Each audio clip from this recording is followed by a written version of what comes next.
Chegou a hora da entrevista do dia com Denise Campos de Toledo. E vamos falar agora sobre a situação fiscal dos estados e reajuste dos servidores. Eu converso com o Fabrício Marques Santos, secretário de Estado do Planejamento, Gestão e Patrimônio de Alagoas e presidente do Conselho Nacional de Secretários de Estado da Administração, o CONSAD. Fabrício, boa noite.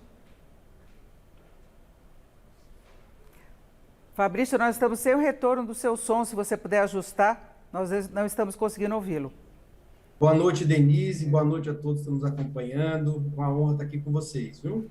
Bom, então vamos falar da situação dos estados. Eu acho que vale observar antes que o governo federal está numa enrascada, né? O presidente antecipou que daria reajuste para os policiais, aí nós temos várias categorias marcando greve, paralisações, já tem operação mais lenta aí da Receita Federal. Agora, nós temos paralelamente vários estados anunciando reajustes, não para todos os servidores, mas para algumas categorias, plano de carreira, como aconteceu aqui em São Paulo com os professores. Eu queria saber se a situação fiscal dos estados dá condição para esses aumentos.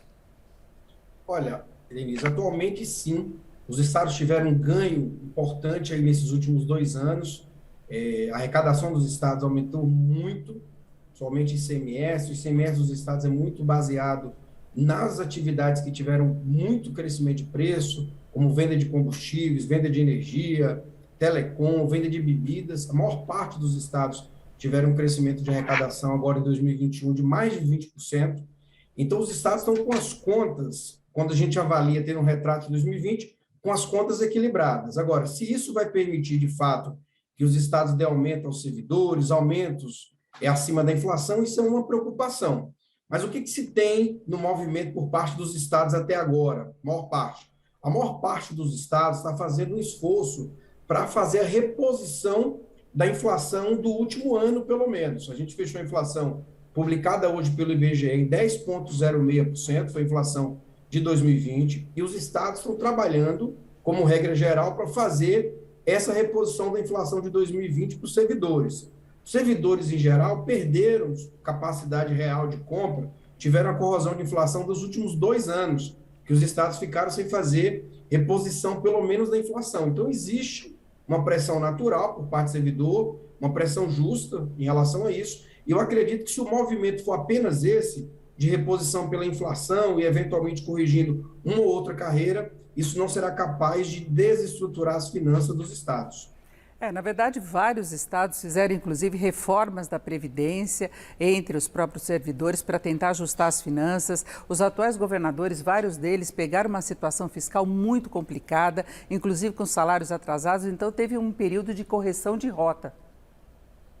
Teve um período, o retrato de 2001, para vocês terem ideia, foi o ano em que as contas públicas dos estados e municípios fechou na melhor situação dos últimos 30 anos. Um dos indicadores, que é o indicador de superávit primário, que é uma poupança que os estados e municípios fazem para pagar a dívida, essa série histórica que a gente tem pelo Banco Central desde 1991, o ano de 2021 foi o ano em que os estados fecharam com a maior poupança. Claro que é um cenário temporário, os estados tiveram um crescimento muito forte de preços que são da base tributária.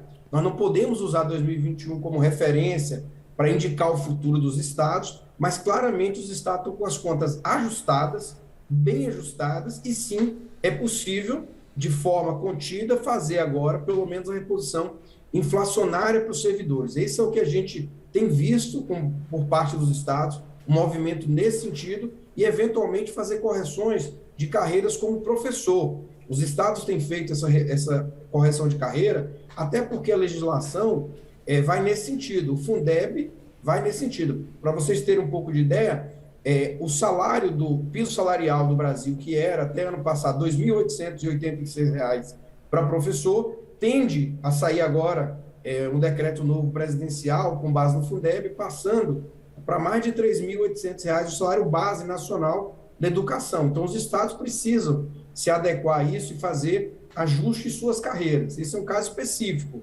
Mas, no geral, os estados estão trabalhando pela reposição da inflação de 2020. E tem uma preocupação também com o pessoal que trabalha na área da saúde, que foi extremamente exigido durante esse período de pandemia e que tinha muita defasagem também, não é? Com raríssimas exceções do Brasil, em alguns estados, o servidor público da saúde é muito mal remunerado. Para vocês terem ideia, até recentemente, mas isso não deve ter mudado, para quem tem curso superior, a carreira que tem o menor salário médio do Brasil é enfermeiro. Então, vejam vocês, entre todas as carreiras do Brasil, de profissionais que têm curso superior, a mais mal remunerada do Brasil é enfermeiro. Então, é um sinal muito claro da baixa remuneração desses profissionais. E o Brasil podendo fazer, neste momento, um reajuste, uma adequação desses salários, à altura do retorno que esses profissionais deram, sempre deram, mas que mostraram agora na pandemia, isso é possível. Agora, de forma que seja sustentável. O que a gente não pode fazer nesse momento é aumentar a remuneração de quem já tem um salário muito acima da média, que foi o que a gente falou há pouco aí no início sobre o governo federal. A gente tem carreiras no serviço público que tem salários muito altos, carreiras da área jurídica, procurador de Estado, delegado, fiscal de renda, são grupos que ganham normalmente 5, 6, 7 vezes mais do que a média de um professor de um Estado. Na realidade, tem grupos que ganham 10 vezes mais do que um professor dentro de um próprio Estado. Então, esses grupos que já têm uma remuneração muito acima da média, esses grupos não podem, nesse momento, ser beneficiados por qualquer reestruturação de carreira. Mas a área de professor, que é uma carreira que tem um salário baixo no Brasil. Pra vocês terem ideia, o professor, 40 horas com curso superior, ganha no Brasil, nos estados, normalmente um salário inicial em torno de 3 a 4 mil. Não é atrativo para a gente fazer a transformação que nós precisamos fazer pela educação no Brasil. Esse é um ponto. Carreira de saúde também é uma das mais mal remuneradas do Brasil. Haja visto que o enfermeiro, que é de fato o maior número de profissionais da área fim na área de saúde pública no Brasil, tem a menor remuneração média entre todos os profissionais de ensino superior. Então, essas áreas nós precisamos fazer, dar um tratamento especial, reestruturar essas carreiras com salários mais dignos, mas que sejam sustentáveis fiscalmente, e as carreiras que já têm salários maiores, neste momento, nós não teremos condições de dar algo adicional e nem aceitar as pressões. E Fabrício, há uma discussão entre todos os estados na definição de programas de redefinição dessas categorias, de reajustes, de novos valores, ou cada estado leva em conta a própria situação? Olha, cada estado leva a própria situação, claro que sempre comparando um pouco com os demais estados, as pressões que as carreiras trazem, os grupos mais organizados, sempre são pressões comparando o salário dela com os salários dos estados, principalmente dos estados vizinhos. Então, de fato, os estados olham, mas no fundo, a grande resposta dos estados vem de acordo com as pressões dos servidores. Então, os estados estão muito organizados, os estados sofreram uma pressão muito grande, por exemplo, nos últimos 10 anos na área de polícia militar. As polícias militares, as polícias em gerais no Brasil, tiveram um ganho expressivo salarial na década de 2010 a 2020. Foi um destaque, foi um grande diferencial, aumentos acima da inflação, pela própria pressão que a polícia faz no país mais violento do mundo. Então, essa pressão, eles conseguiram extrair dos governos um aumento substancial nesses últimos anos. Mas os servidores, fora o grupo militar e fora as carreiras judiciais, como eu falei, que tem um salário muito alto, salário de 30 mil reais, os demais servidores no Brasil têm salários baixos e defasados. Professor, essa área de saúde, todos tiveram perda real de salário nos últimos anos no Brasil. O salário do professor hoje no Brasil é muito abaixo da capacidade de compra, por exemplo, que tinha em 2014. Então, esse é um ponto que nós temos que olhar. Agora, Fabrício, o governo federal acaba de sancionar uma medida que exclui do teto de gastos dos estados as despesas bancadas, não é, pelo governo federal, e também aquelas emendas, as polêmicas emendas parlamentares, não é? O repasse dos recursos poderia ser bloqueado para evitar o estouro do teto de gastos. Isso facilita a gestão das finanças e lembrando que é ano de eleições, né? Então sempre fica aquela preocupação com relação a manobras, com liberação de gastos, até para poder conseguir um apoio maior. Olha, não facilita, porque o governo federal hoje não contribui com quase nada em termos de recursos discricionários para os estados. O que o governo federal hoje envia para os estados são, normalmente, recursos constitucionais, recursos que têm vinculação com algumas finalidades. Por exemplo, o governo federal tem um recurso forte, que é o Fundo de Participação dos Estados. Isso é constitucional, não tem interferência em decisão política. Muito recurso do Fundeb, mas isso também é constitucional atualmente.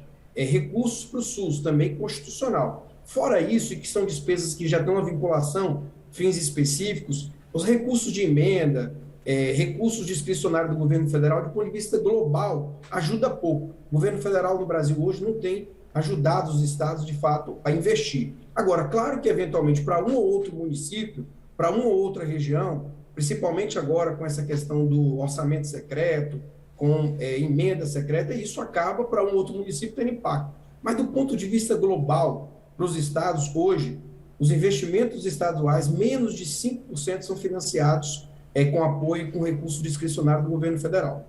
Agora, os estados, de modo geral, foram muito criticados pelos gastos durante a pandemia, que o governo falou que repassou muitos recursos que não foram usados de forma adequada. E nós temos várias investigações em andamento, mas, no geral, houve aplicação desses recursos. Como foi a situação, para fecharmos?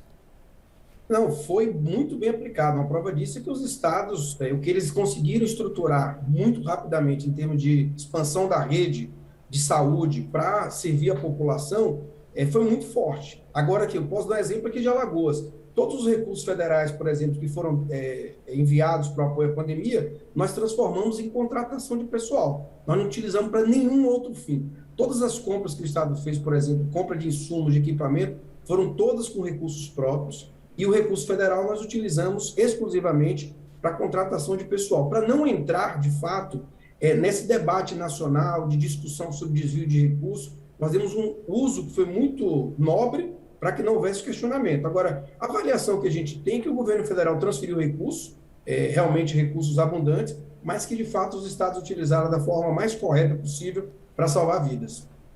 É isso, eu agradeço muito a participação do Fabrício Marques Santos, que é secretário de Estado de Planejamento, Gestão e Patrimônio de Alagoas e também presidente do Conselho Nacional de Secretários de Estado da Administração, o CONSAD. Fabrício, muito obrigada mais uma vez, uma boa noite. Boa noite, eu que agradeço. É isso com você.